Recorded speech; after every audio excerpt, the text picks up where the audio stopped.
We're talking to Reverend Murphy, who is a youth mentor, a person who has been concerned for the last half century with our young people. And of course, he was talking about his own personal experiences dealing with that. Of course, let's continue that conversation that we had before we interrupted that first segment, Reverend Murphy. Oh, well, Doctor, I think that if we, as a community, try to have a big influence, just in this area here near, I see they have soccer teams and there's big sports jamborees where kids can get involved in something that is structured that will help mold them physically and enhance their mental and spiritual outlook on life, to where they have a positive outlook about what's going on in the world.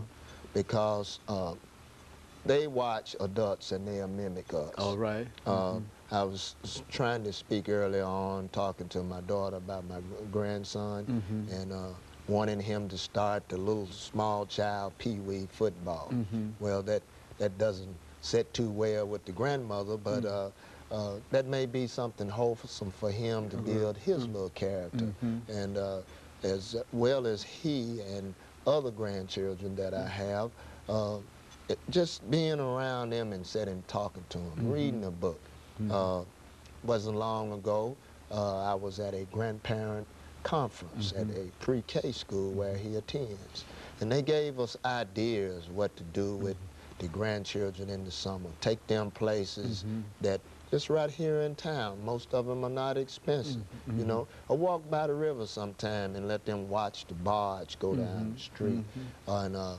Or riding a train, getting on the Nashville Star, so to speak. That's an inexpensive way to have a train ride. Those type things enhance kids' character and give them a broader mind and take them out of the world is so small. From working with troubled kids that have been incarcerated, I found that many of them only know the world that they're around. Okay, good. Okay, and this is one of the reasons they mimic a lot of things that are on television. They see kids grow up, these rappers that do certain things, and I'm not here to badge the rap industry because some good things have come from that. We've had many those type of gentlemen and young ladies who have started in that realm and moved on into acting and other type careers. So we can get positive things out of a lot of those things also. Good. But if we focus more on the home setting first, then our community values, teaching them what goes on in the government realm and how to prepare to deal with the government situations and what they should do as a good citizen. We can show them and guide them how not to get in these trouble issues of using illegal drugs, the use of alcohol. Also, I've found that there's a severe lot of depression and anxiety among them. And that comes from the way the world is as a whole, of course. There are things that cause adults to be anxious. Very good, okay, You're right. The gas prices, the war, and so on.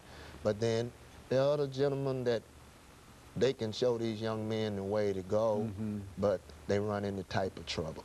We've seen that with our professional athletes. Okay, good. I'm not here to badger the professional athlete. Good, I understand. Go on. At one time, that was an endeavor of my own until I came across this line of work because of physical conditions and so forth. But I didn't let that stop me. I remember how much work it was in how to learn how to be fit to play basketball without even having the ball in your hand. A lot of kids don't understand that. All right.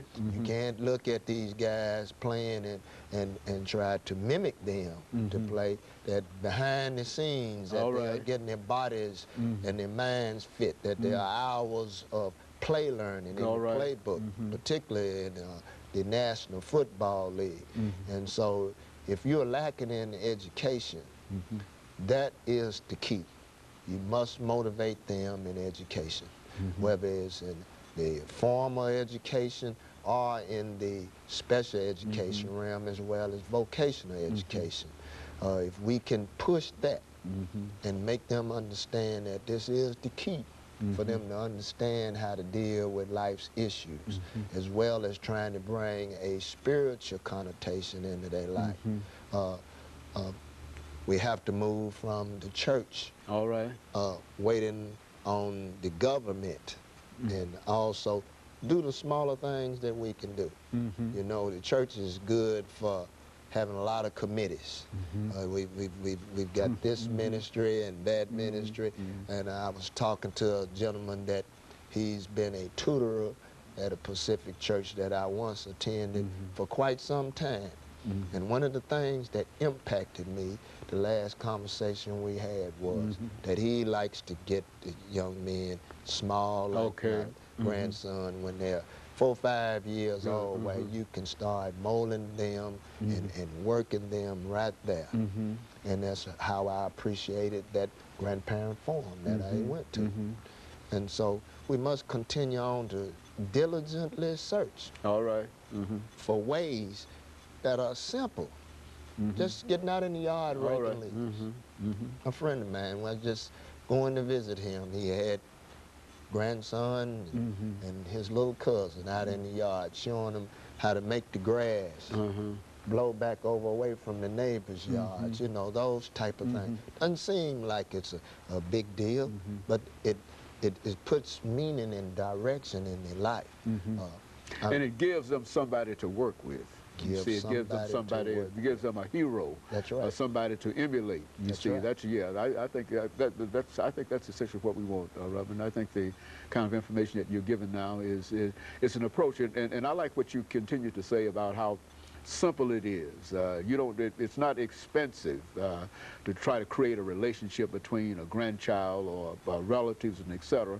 That it can be done with no real cost. You see, the kind of things that you indicated. That's right. That's right. Some of our kids, they have them written on the city bus. And that's and that's possible. And you mentioned about the train. I mean, that you know, that's as a matter of fact, I was thinking about perhaps taking a ride on that train myself. And of course, Reverend, let us take this second commercial break, after which we'll come back and we'll allow you to continue this kind of informal kind of information. And I think it's very, very precious. And of course, we'll be back with our audience following this short commercial break.